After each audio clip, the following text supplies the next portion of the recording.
All right, first question for Tre. We'll go last row on here on the left. Hi, Tre. Right here. Gotcha.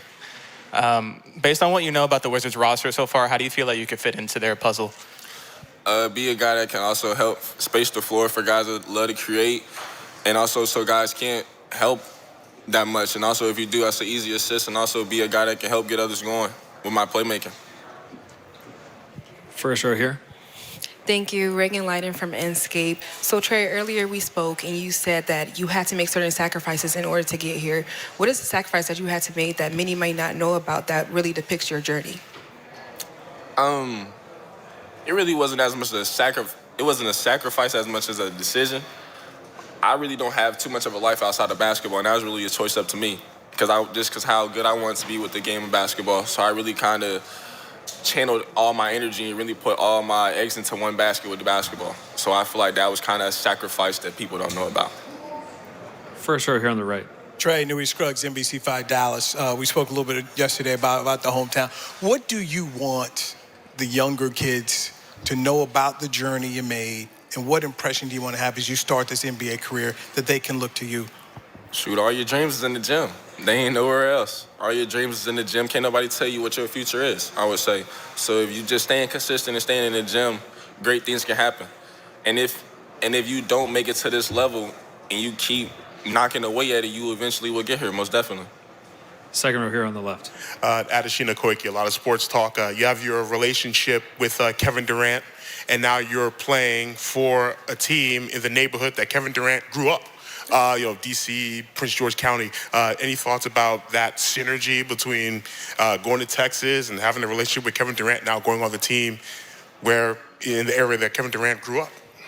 It's crazy how the world works, most definitely. It's kind of a full circle moment, and I for sure talked to him about that. I'm glad you brought it up. But now it's amazing, just another way to represent and put on, for sure. Any other questions for Tre? Mark here on the first row. Mark Spears, ESPN's Landscape. What is the key to becoming a great shooter, and how did you do that?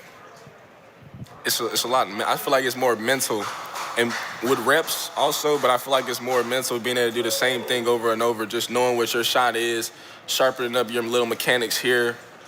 I feel like once you know how to make the ball go where you want it to go, it's mentally being locking in, focusing on doing the same thing over and over. That's really how I think about it.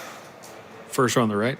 Tre, Newey again here. Can you speak to being in a football-mad state, being a basketball player? Because when you talk Texas, people talk Texas football, Yeah. and not so much Texas basketball. But to be able to be in that football area and become what you've become. I feel like also being from Texas, you got to play some type of football. So I feel like that helps out with toughness as well.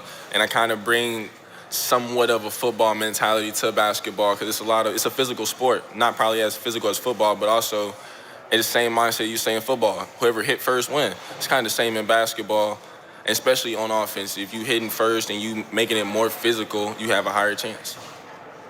Question here, second row on the left. Yes, Adesina again. Take me through the process and thinking about your suit choice and the cutoff pants and the long white socks. And I'm sure you made the final decision, but was there anyone else who green-lighted that?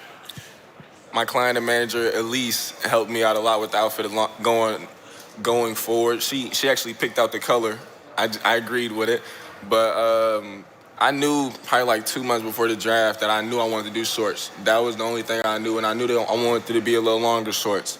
So that's most definitely kind of what I went in with, and I kind of built around that, I would say, with the crop jacket, and then the white socks, and then Doc Martens at the bottom, most definitely. All right, thank you, Tre. Appreciate you.